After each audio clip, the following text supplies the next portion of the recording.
Hello everybody and welcome to another car review. This time it is a Corsa 1.2 limited edition petrol.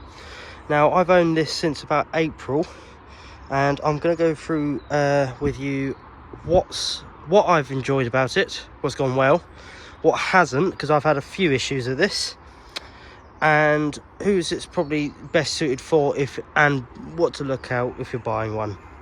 So with the limited edition you get a couple more extras. You get a little bit more of a, I'd say more sporty, slightly more aggressive front bumper. You get the fog lights as standard, and also you get alloy wheels, black in this case. Also you get the limited edition sticker. You also get electric windows with this.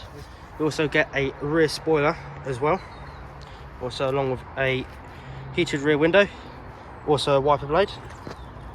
And if we go into the boot, is a fairly large boot, to be honest, so it can be a bit of a squeeze, but you can fit a pram in there. Obviously stuff on the top, a couple of bags, what I've done sometimes as well. It's quite helpful because it's quite a deep boot, admittedly. Also with it, so you get your parcel shelf as well. An optional extra is a spare wheel under here, but I don't have that at the moment, but you can always use it as extra storage as well.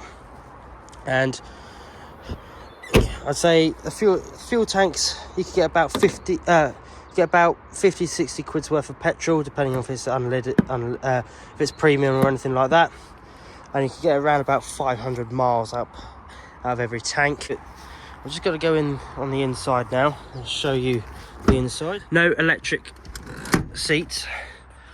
Now it has got ISOFIX in there, as well as the belt things that go around behind the back too, obviously.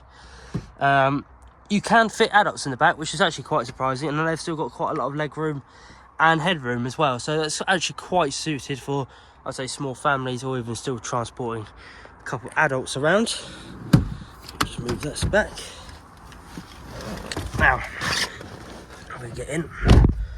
Now with this one, it does have a Bluetooth, sat nav and radio and CD player all built in, and it's touchscreen as well.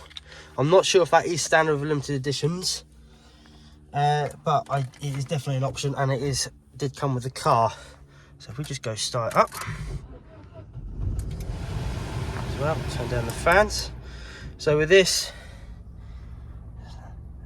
just over 100,000 miles.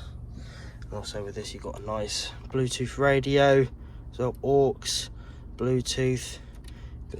Nice radio, as well as a couple cup holders. I don't think you'll probably be able to fit a bottle in there really, because it will hit the top. Now with all Vauxhalls, and I'm sure this will happen generally with the Corsas, the glove box clips at the bottom fall out, and it's not really much of a glove box either. So there we go, just keep it like that. And also you do get your electric switches and electric windows, so it's like that. It's not the best, they don't fold in, which is a bit of a shame though. And you've got some really small door bins here, but enough for also probably a can of drink as well. And it is a 5-speed, and luckily with this, the gearbox in this car is pretty solid as well. 0 to 60, you're looking at around about 13 to 14 seconds. I'd say between going 40 to 70 mile an hour is going to be your slowest, because it is a 1.2. The doors on this are very heavy, but luckily they do open really wide, really nice, really good if you've got like a baby seat in the back, you need to move this forward. But they're really heavy. This car's quite a heavy car, but saying that, it's really nice and comfortable. But yeah, it's about 13 seconds to 0 to 60, but going between 40 and 70 miles an hour is your slowest point, because these gearboxes is up geared. But you do get quite good MPG in the city. I'd say around about 30 MPG I've got, and then on like a dual carriageway or something like that, you are getting about 60 mpg. It just depends on how you drive really. Now I want to go through my issues, what I've had with the car. Now, the issues I've had with this car is quite a few actually.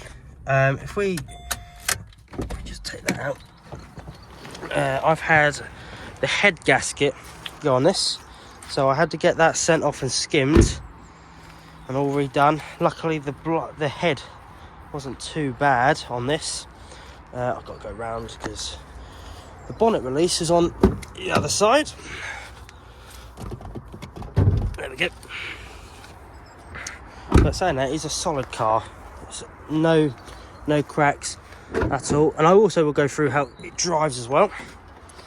So yeah, I've had the head gasket go on it. Because I had to get that done, timing chain was replaced as well. It's a chain driven, not cam belt. So yeah, head gasket. Engine's absolutely fine. That's solid. That is. I've also had to replace the fuel breaker valve here. That was because the engine was running too lean. It was letting air in. Quite common apparently. Somewhere around in there, the seal breaks and let air work both ways. It should only work letting air and fuel one way. This likes to come off, so I had to get a rudimentary another screw as well. And what else? Camshaft sensors. Camshaft sensor A went on it. Excuse me. That went. So I had to replace that because it wasn't running very well. I did a service, but that's nothing to worry. So yeah, camshaft sensor's gone on it. Fuel breaker valve, head gasket, and now that's happened is the washer fluid.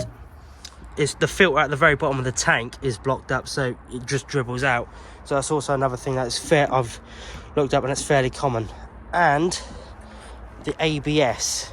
This car does have ABS, so it is safe, especially for young drivers as well. But the rear brakes are drum brakes, and the ABS in the wire has gone, not on this side but on the driver's side, so I had to replace the ABS on that. Just a wire. I think it just got a little bit of dirt in it one day and that was it. Apart from that, so that set me back a few £100, but nothing major really, but it runs absolutely fine now. Apart from that, really, I can't really think of much at all.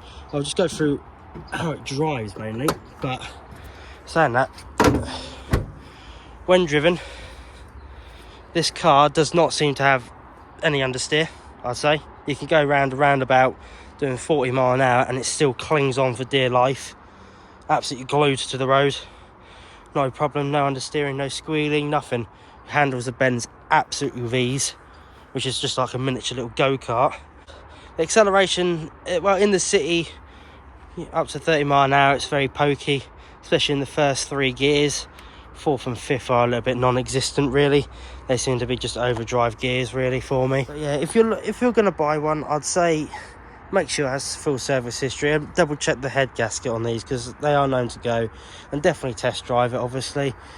Make sure you get up to speed. They are going to be fairly slow. It's only a 1.2. It hasn't got a turbo. It is naturally aspirated. I do think a car like this, especially with the weight and the gearing, it should have had a turbo on it personally, especially with a limited edition, because you are paying for the limited edition tag really. It gets a little bit more sporty. It's just a sportier 1.2 really, and it's a 2-door. But saying that, it's very solid.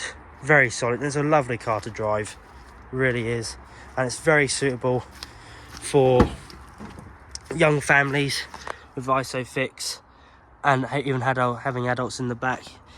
It's like that. That's my driving position, and you can still fit knee room. It'll be cramped, but it's not the worst of things. Also with this car, you got aircon with the recirculating full blast. Obviously satellite navigation as well. Actually, what I'll do is I'll go through all the interior, the features with this. So you've got a load of media options, the aux cable, you've got USB down there, Bluetooth as well, And then what you've also got the fuel radio as well, and also you've got a nice FM list as well.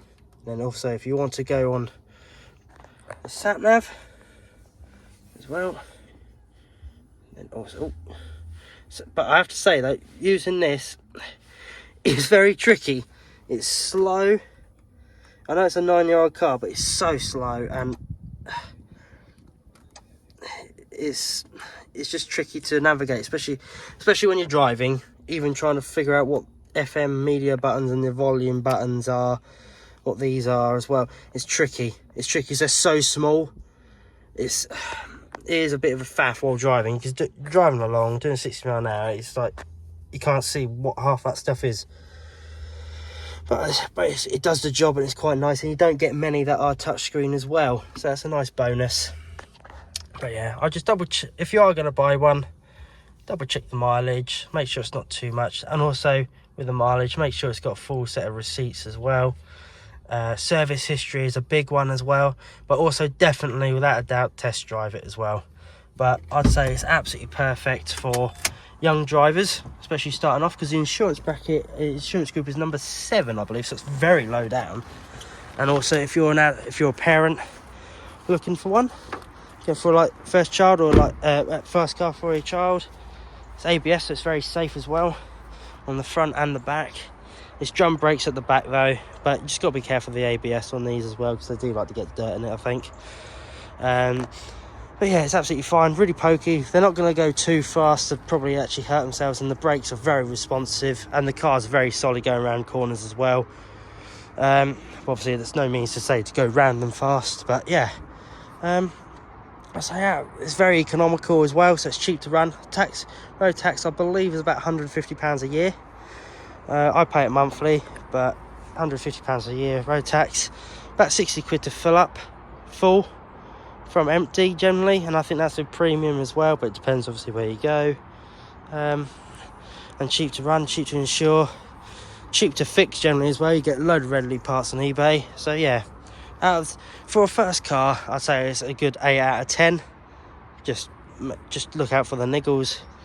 But I'd say there is obviously the more popular cars such as the Fiestas out there as well. But yeah, I hope you enjoyed this review. Any questions with the car, just let me know, or about any of your limited edition cars, or if you want to look out for one, just give me a shout, put it in the comments. If you think I've missed anything, please, or if you need any questions, just give me a shout. Thank you.